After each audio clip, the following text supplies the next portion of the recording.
Askreddit thread. What should not be considered okay, but is often encouraged? Not sleeping / overworking. I'm in grad school and it seems like a competition. Who has the most jobs, least sleep, toughest committee?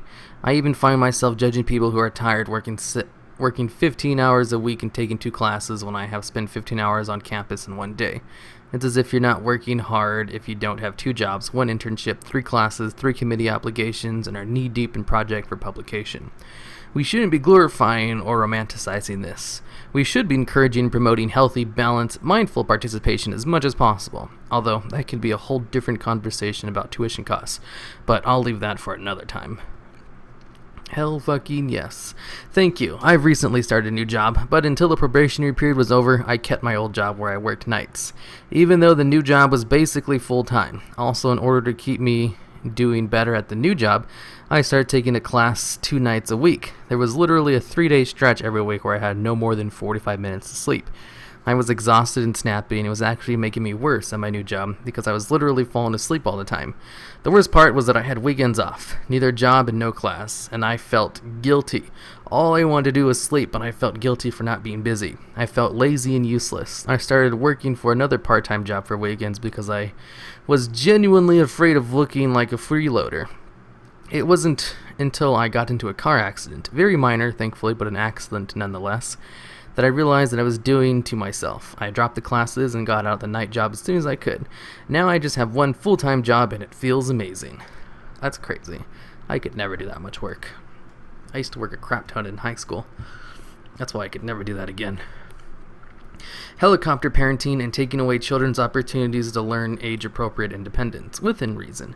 People say the world today is more dangerous than it used to be in the U.S., but crime rates have actually dropped. Parents need to take time to teach their kids how to take care of themselves at the park or wherever, and eventually just trust them to go themselves. I think the problem is that people know too much, so everyone is just paranoid.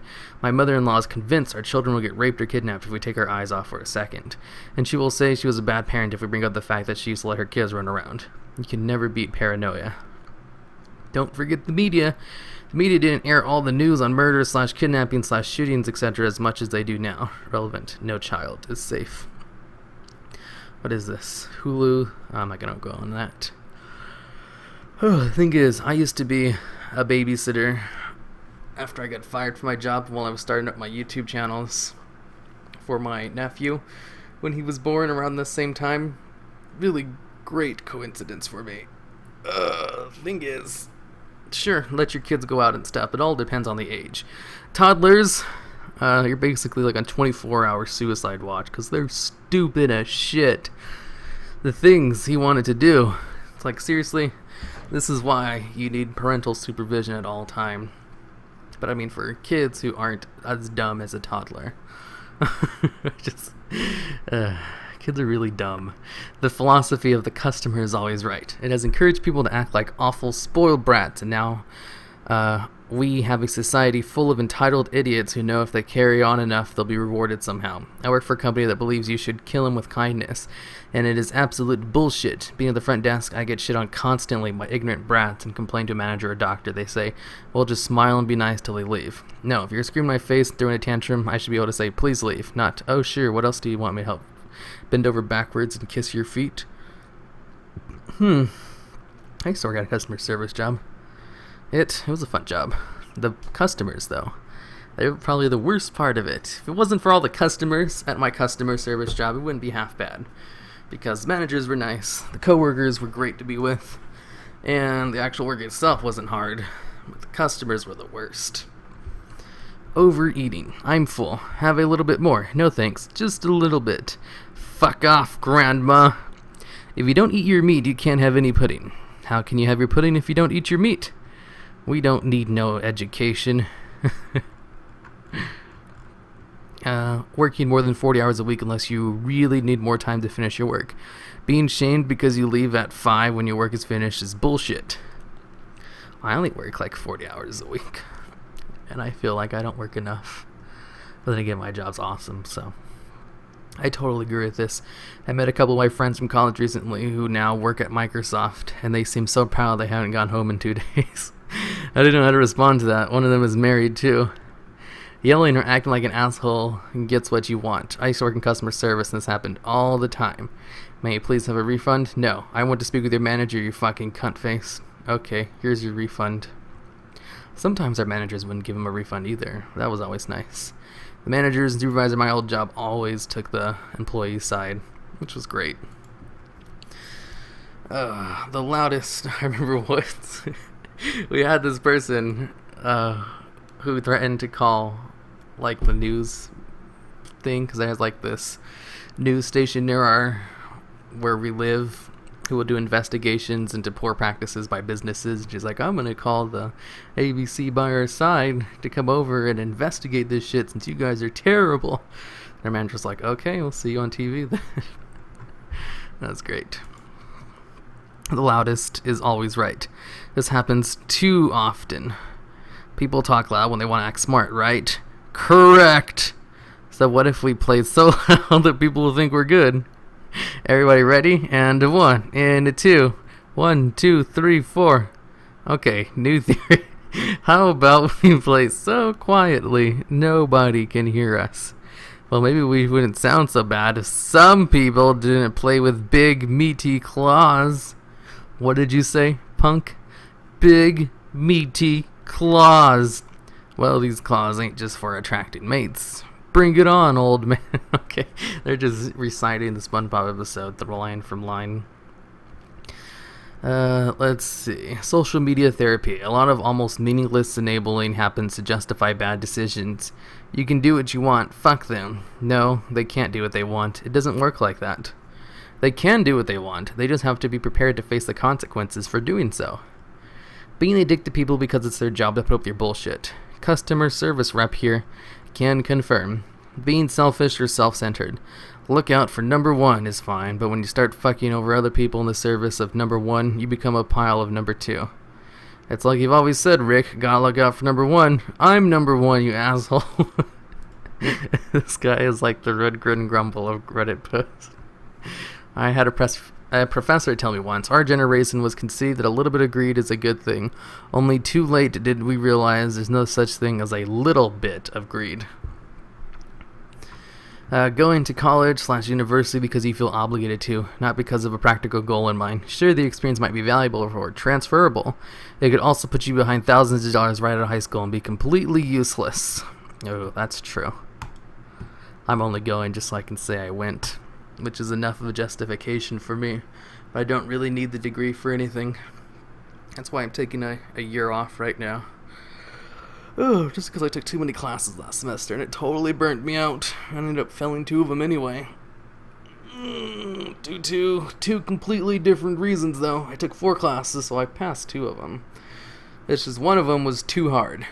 So I failed because it was just damn too hard.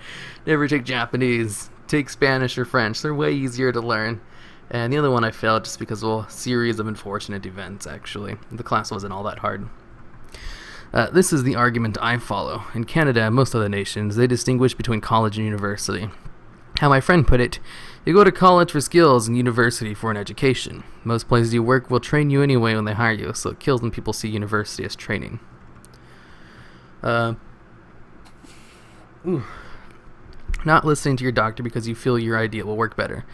If you feel strongly for or against some treatment, discuss it with your doctor and they can explain why they feel you need it. Don't just take it on yourself after you've left to decide.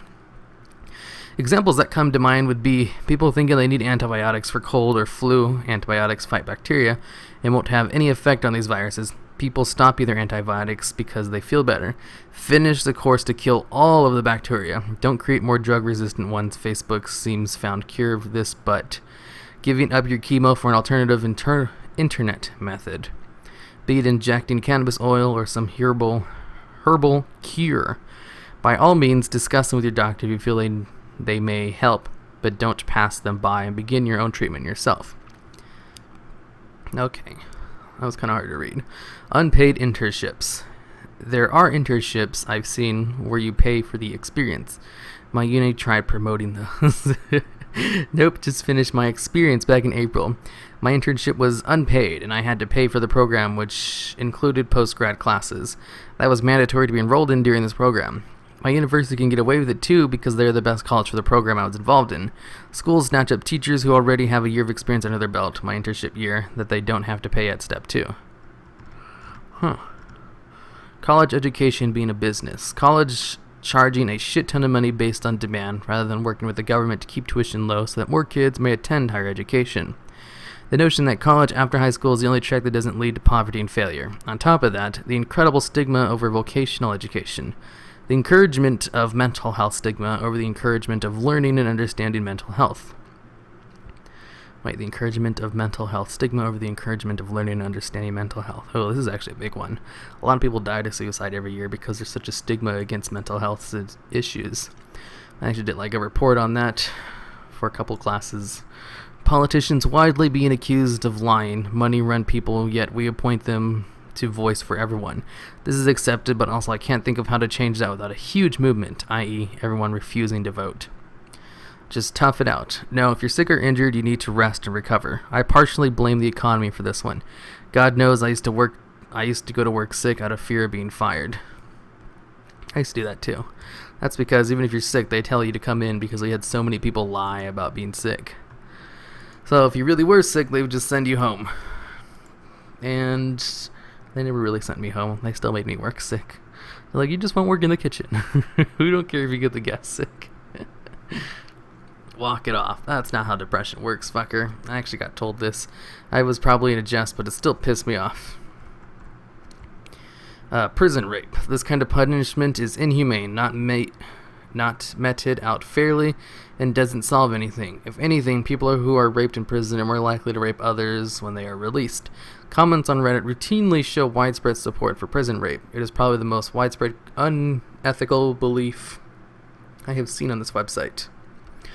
Our attitudes to crime, punishment, and justice need radical rethink in general, to be honest. I mean, we've been trying this harsh punishment thing for, centuries now, and I don't think there's really any solid evidence that it actually works. But suggest that maybe a criminal shouldn't be locked in a tiny cell and should probably help to integrate back into society. You'll be treated as if you just shit in someone's cereal. That's because people care a lot more about revenge than actually rehabilitation. I've listened and read a whole bunch of stuff about that. Nerfing the world for your children. It may seem like it's what good parents should do, but all you do is make your child a useless whining snot that can't handle the least amount of pressure or hardship. Having children when you can't afford it. I have in-laws that have had third child thinking the state would help with welfare some more. The state didn't, and they called their newborn useless. I fucking hate these people. If these poor girls' parents were to just drop dead, it would be better. It would be their best bet for success in the world. I have called CPS before, and there's nothing they can prove that would get them to take away. My wife lets me know what's going on, so I heard about a random visit from the state. I have a few suspicions, but unless the kids open up, it's a dead-end road. My partner grew up in a home like this. Please call CPS. It's totally anonymous. They are not immediately changed, but it will at least get things documented in case things ever get worse. Parents not disciplining their damn kids. People today act like if you raise your voice at a kid, you are a horrible human being and a parent. I'm not saying you should beat your damn kids, but this shit when parents tell their kids to do something and they defy them is ridiculous. Every time I see a parent count to 5, I laugh. Even better is when your parents punish kids for disobeying them by taking away an iPod for 20 minutes. Jesus Christ, when I was young, if I knew the consequence of my actions were 20 minutes without entertainment, I would have done whatever the fuck I wanted to. That's my sister with my nephew. My nephew is so poorly behaved when he's with her. When he's with anyone else, he's a perfectly respectable little kid. But as soon as his mom comes around, he becomes a little brat because he knows he can get away with anything he wants when she's around. But when his dad watches him, when I watch him, when his grandparents watch him, he's the perfect little angel. Which is fine, I guess. He's learned to act like a decent human being around other people, so I guess that's not half bad. Cheating. I've seen too many coworkers and friends encourage others to go for it. It's a disgusting thing to do, and I believe too many songs, shows, and movies romanticize it as a passionate thing of love. It's really just two shitty people fucking some poor man/woman over. I watched Notebook the other day, and I was like, to fuck, so she cheats on the really nice guy who said she loved right before their wedding. My girlfriend goes, yeah, but what they had was true love. I mean, maybe I could see it as if the guy she was with was an asshole, a beater or something, but the guy was actually really nice. I need to watch The Notebook someday. So when are the two of you finally going to have a baby? Every mother-in-law ever. Crappy television. Stop watching it. You guys are only encouraging it. Mostly my columns about the U.S. culture, being a gringo Yankee myself. Going into work sick or not taking days off for illnesses or stress or children/maternity leave for the matter. You're getting everyone sick. Bragging about how much they work and how long it's been since you've taken vacation. Fuck off. That's nothing to brag about. Go ahead and waste your life away at your desk. When at age 50 you bitch about how fast life went by, it'll be completely your fault. Bragging about failing a test or getting bad grades. I can wrap my brain about how one's willing to shrink responsibilities are more popular to be seen as cool at younger ages. I don't think I've ever seen one brag about failing a test. Came here to talk about how horrible it is a society likes to brag about how much they work. I think the live to work mentality is stupid. I much prefer to work to live mentality. Live to work, work to live. I used to think that working a lot was something to be proud of, and staying late at the office meant you were really dedicated. Then I met my boyfriend who showed me how to stop wasting my life behind my desk. Asking couples when they're going to have kids. They might not want them. They might not be able to have them. They might have been trying already. You just don't know, and it's rude to pry into someone that personal. Plus, it's essentially asking someone, so, when are you and your SO going to fuck around with birth control? Without birth control, I might add. Oklahoma. What? Somehow, in the U.S., we have grown to accept and even encourage ignorance. People are proud that they don't read books or the newspaper, and no, that is not a good trend. Global warming isn't convenient for you? Just simply say, I don't believe in that. The other week, I was genuinely asked if I believed in dinosaurs. They asked like it was a matter of faith. I said yes. How do you... Half of the people keep up with the news and half don't vote. Let's pray it's the same half. I used to think people grew out of that. You sort of pretend when you're at school to be ignorant because you're so fucking cool. You get to a point when you realize that it's stupid. Well, most of us do anyway. I often catch myself saying, I saved all my homework for the last minute, even when I do it on time. Why? Because it makes you look cool, I suppose. On the same note, laziness. Haha, I'm so lazy. I didn't even study for the final, and you wonder why you're failing half your classes. Is there a difference between laziness and not giving a shit? Because I know plenty of people who go through hell and back for video games, concerts, sporting events, etc., but protest the moment they are asked an academic question simply because they think it's stupid.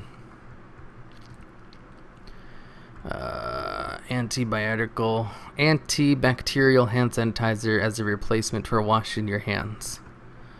Not as serious as the others, but girls expecting the guy to ask them out. I know I'm talking to Reddit here, but I still seen girl Redditors who say they're too shy to ask a guy out, or that they're worried about being judged or afraid of rejection. But that's exactly what guys have to go through too. No one's going to think you're a slut for asking people out. And if they do, keep those Ringo Georgios out of your life. Regina Georges? I don't know what the hell that is.